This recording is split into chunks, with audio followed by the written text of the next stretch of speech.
Today I am talking about getting clear on who you are, what you stand for, and what your purpose is. We are going to write your manifesto. Let's go.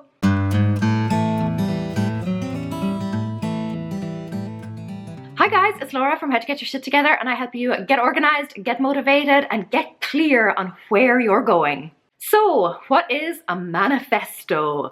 Essentially, it is your personal mission statement. It includes what you stand for, what your motives are, and what you are aiming for. What your life's purpose is. Companies have them and they help keep everyone on the same page and steering the ship in the right direction. So, why do you need one and why does it need to be written down? Okay, I'm not going to go into all of the studies and the evidence, but it is clear that writing things down increases your chances of kicking ass. And you can't argue with science. So, why do you need one? Haven't you seen Jerry Maguire? The man had a vision, an idea of how things should be done, how he wanted them to be done. And he stuck with it, he built a successful business, and he got the girl. He had her at hello.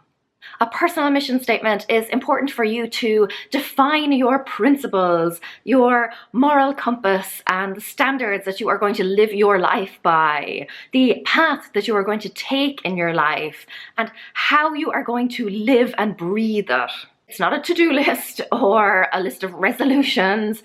It is kind of more like a rule book or a playbook for how you are going to live your life. So in moments of self-doubt or confusion or uncertainty about who you are and what you believe in, about what the right thing to do is, what the best way forward is, you can return to your manifesto and remind yourself what your values are. So how do you do it?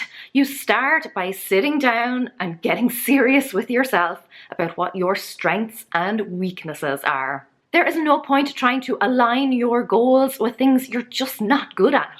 Like for me, I might want to cook amazing, healthy meals from scratch, but the truth is, I burn spaghetti. Cooking is just not a strength of mine. But I am good at planning and organizing. And when I wrote that down, all of a sudden I could see why I wasn't making any progress with improving my diet, why I was failing, why I kept reaching for ready meals. It's because I was trying to align my goals with things that I'm not good at. I was trying to get there by focusing on one of my weaknesses.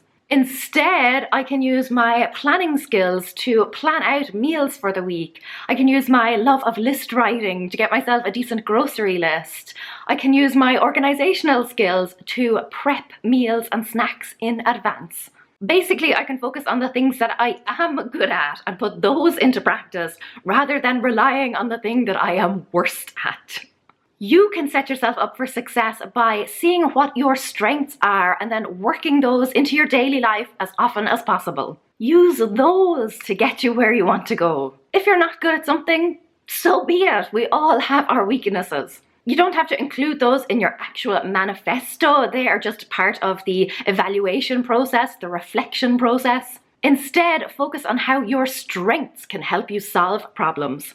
After that, you write down your values, your beliefs, your policies, and your principles. Things that, no matter the situation, will never change. So something like, always put family first, or do unto others, or my personal favorite, don't be a dick.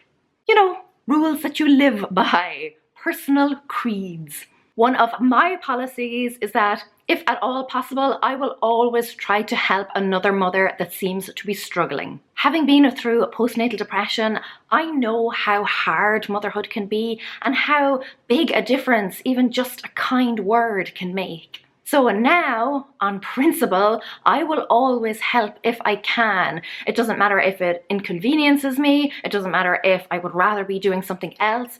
I have a personal policy to help other mothers.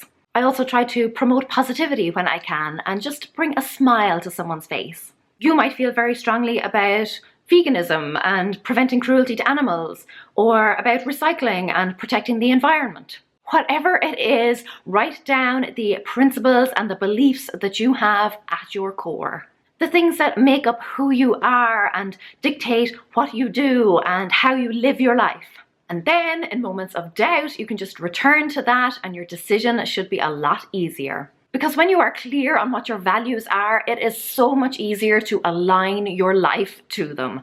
And finally then, you want to define your purpose, and it actually should be pretty clear from your belief system and your values what your purpose is.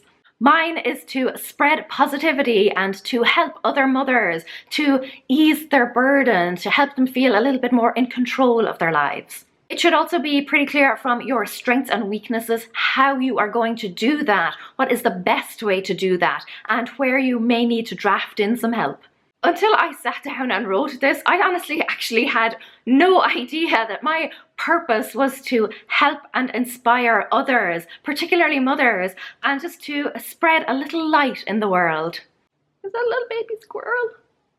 Oh no, just a regular squirrel. I also know that one of my strengths is writing, and bam, all of a sudden I knew exactly how to fulfill my purpose. And it just so happens I'm already doing it. But doing something and realizing you're doing it and knowing that that's what you're supposed to be doing are two very different things.